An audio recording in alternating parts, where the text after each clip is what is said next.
I said, what happened to him? He said he just got shot. Tonight, many senior citizens are trying to get back to normal after a deadly shooting inside their lobby of their retirement building in Vancouver. Now the investigation is underway, and that's as investigators try to figure out how this all unfolded. We did see a tremendous police presence in downtown Vancouver yesterday. This is where police say Robert Breck shot 3 people, killing one of them. And now we have new insight behind a possible motive in this case.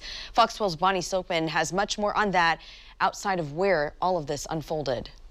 Here in Vancouver, police say an 80-year-old man who lived in the Smith Tower Apartments, a place for senior citizens, walked down into the lobby with a gun and shot 3 people on Thursday. And now court documents are painting a new picture of a possible motive. According to those documents, this all boils down to a dispute over a caregiver.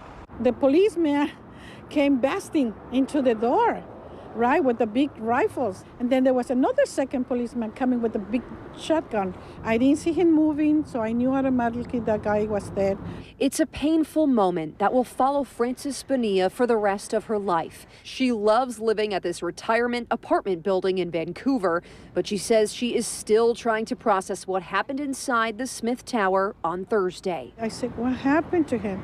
He said he just got shot. Stepping into the lobby of her building, a place for senior citizens, Frances says she saw a man dead on the floor, someone she recognized. He was laying down in there, and I said, oh my goodness, I hope it's not the man who always rides his motorcycle. And he lives right next to me. Frances is still in shock. Her neighbor, 75-year-old DINH, had been shot and killed. 2 other women in that lobby were also shot. 73-year-old Analia Montoya and her caregiver, Shauna Garris. Both will be okay. And this, police say, is the 80-year-old man who they believe pulled the trigger. Wearing a suicide prevention vest and sitting in a wheelchair, Robert Breck faces murder and attempted murder charges. And now we're getting a clearer picture of a possible motive. Court documents showing that all of this is the result of a dispute over a caregiver, the same caregiver who was shot.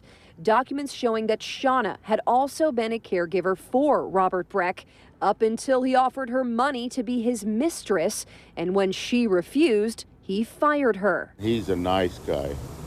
He's a very nice guy. You wouldn't think of that, of him doing something like that.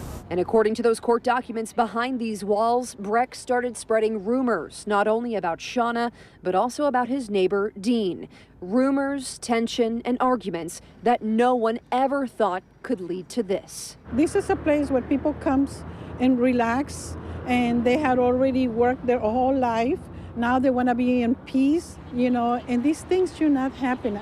And senior citizens who live inside this building tell me they're incredibly rattled, of course, from this violence. Today, they had options and a chance to meet with grief counselors. As for Robert Breck, he will be back in court next week. We will be there and, of course, bring you the very latest on this developing story. For now, reporting in Vancouver, Bonnie SILKMAN, Fox 12 Oregon.